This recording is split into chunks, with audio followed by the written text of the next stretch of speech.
So yesterday at the high school, I was teaching my second period class of ninth graders, and next thing I knew, I was dancing on top of my desk. I ran them all down to the vending machine, bought them all a Coke. They thought I had lost my mind. In this episode, I want to tell you why that happened. The whole thing started with a book entitled Reaching Soul.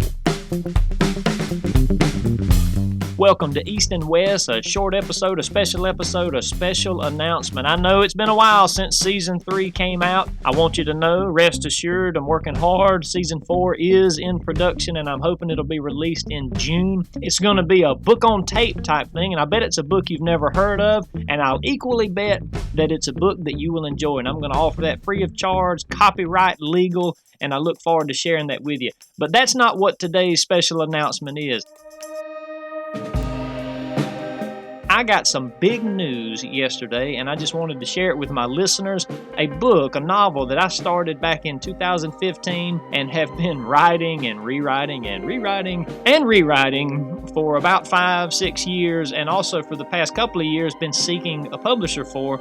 I've heard no from here, I've heard no from there, I've heard no from just about every publisher I could find. Now, that's one of my bragging rights at this point in my writing career. I've been rejected by some of the finest publishers in the nation, you know. But finally, yesterday, that would be April the 16th, 2021, a day that will now, for me, live in infamy. I got this wonderful email from a publisher in New York, Adelaide Books, and they have offered me a contract. They want the manuscript, and so I am so excited about that. So excited. They say that it's going to take about a year. It'll come out about this time next year, be available for purchase at that time. I'll, of course, keep everyone posted on how that goes and how that works, and it'll be on my website, westyoungwriter.com, and I'll keep announcements going on my Facebook page at westyoungwriter. But what is it about, right? That's the big question. You got this novel coming out. Should I read it? Am I going to enjoy it? Well, it's the story. It's not science fiction. Not really. It gets through just enough science fiction to make the time travel thing happen. But we've got this family in the future,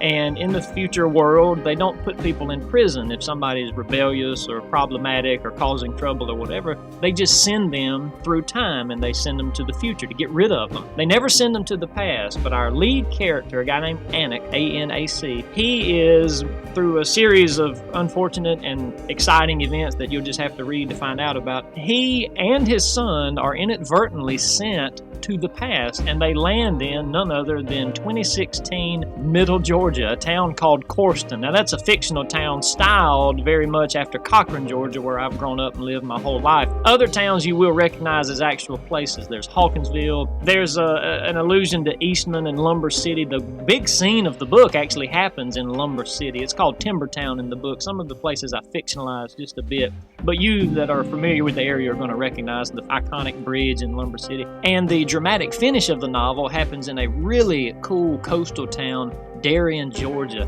And I just look forward to getting everybody to walk along with that book through the story. It's not a very long book. As a reader, I like what's called novellas, personally. Those are my favorite. Like Ernest Hemingway's Old Man and the Sea, that length is a dream to me. John Steinbeck's Of Mice and Men or Steinbeck's The Pearl, that's the dream length of a book. And I think in the world as it is today, people are not geared, maybe like they were in the 1800s, for these 500-page Charles Dickens type novels. Not that those aren't good books, but the audience has changed. And even my own preferences I found have changed. I like a book that I can sit and read in just a few days. I think that's kind of a neat thing. And that's what Reaching Soul is going to be. The title comes from the kid's name, S-O-L. It's pronounced soul, but it's spelled S-O-L. And that's Anik's son. And it's a quest. The book is a quest to save the son who was separated from him during the time travel. And the whole thing has this ticking clock that after 40 days after being sent through time, you lose your memory, you lose your sense of self, and you lose your ability to go back, because time travel as they function